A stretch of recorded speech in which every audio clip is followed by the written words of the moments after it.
মাটির ব্যবসা এবং জমি সংক্রান্ত তথ্যকে কেন্দ্র করেছে এই ঘটনাটি ঘটেছে। প্রাথমিকভাবে তাদের পারিবারিকভাবে আমরা যতটুকু জানতে পেরেছি যে ইনসিডেন্টটা নিয়ে আমরা আপনারা আসছেন যেমন আমরাও আসছি, আমরা দেখার চেষ্টা করছি এখানে যে ঘটনাটা কিভাবে ঘটছে। প্রত্যক্ষদর্শী যারা আছেন বা আশপাশে আছেন যারা, আমরা কিছু তদন্ত করে দেখছি এবং আমরা কিছু তথ্য পেয়েছি, ক্লু পেয়েছি। ক্লু অনুযায়ী আমরা আগাচ্ছি। আশা করি খুব অল্প সময়ের মধ্যে এই যে ঘটনাটা যে ঘটাইছে বা যারা ঘটাইছে আমরা এটা উদ্ঘাটন করতে পারবো। আর পরবর্তীতে আমরা উদ্ঘাটন করতে পারলে অবশ্যই আপনারাও জানতে পারবেন। এবং আমাদের একটা চৌকস টিম আমরা অলরেডি আমাদের পুলিশ সুপার স্যারের নির্দেশে আমরা এটার তদন্তে আমরা নামিয়ে দিয়েছি।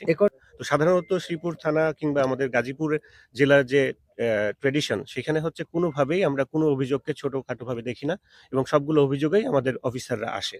তো সুতরাং আপনি যে প্রশ্নটা করেছেন এই প্রশ্নটা আমরা অবশ্যই গুরুত্ব সহকারে দেখছি। যদি এরকম কোনো অভিযোগ থেকে থাকে এবং এই অভিযোগে যারা তদন্ত করেছিল তাদের সাথে আমরা কথা বলবো।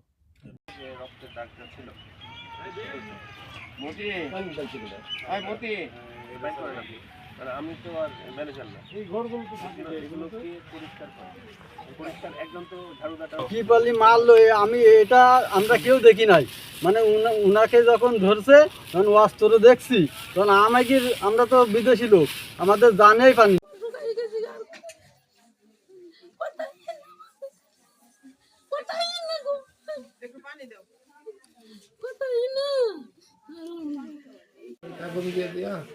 আমাদের নামে যে মামলা দেয় থানায় আমরা করে আমার ছেলে ফরিদ তাদের নামে তো ইয়ে করছে, তারা করছে গেল 21 তারিখে তারা কাছে হাজির মশলাটা দিয়েছি। তখন তারা এখন আমার ছেলে দিলে করে দিয়েছি। মানে আমি শুধু জানি যে আমাদের জমি জমা সংক্রান্ত একটু সমস্যা আছে, বাকিটা বলতে পারি না। জমি জমা সংক্রান্ত সমস্যা চলতেছে, অনেক কেস মামলা অনেক কিছুই হইতেছে। আমাদের যে ঘরের পিছনে জমি টমি আছে এগুলো নিয়ে আরো আমার শ্বশুর সম্পর্ক জমি নিয়ে বিরোধ চলতেছে। কি নাম আপনার? মেহেরুন্নাহার।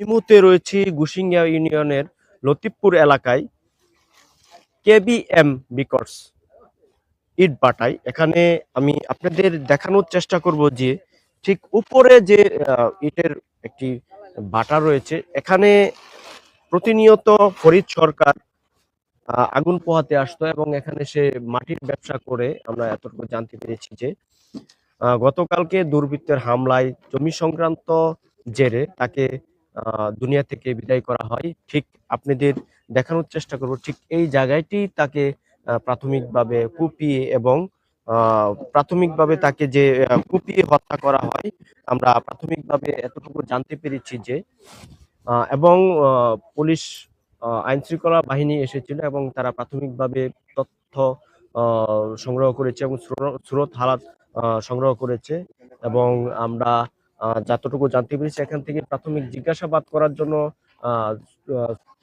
6জনকে আটক করেছে এবং তাদেরকে থানা হেফাজতে নিয়েছে। মনসুর ইসলাম মাসুম, গাজীপুর।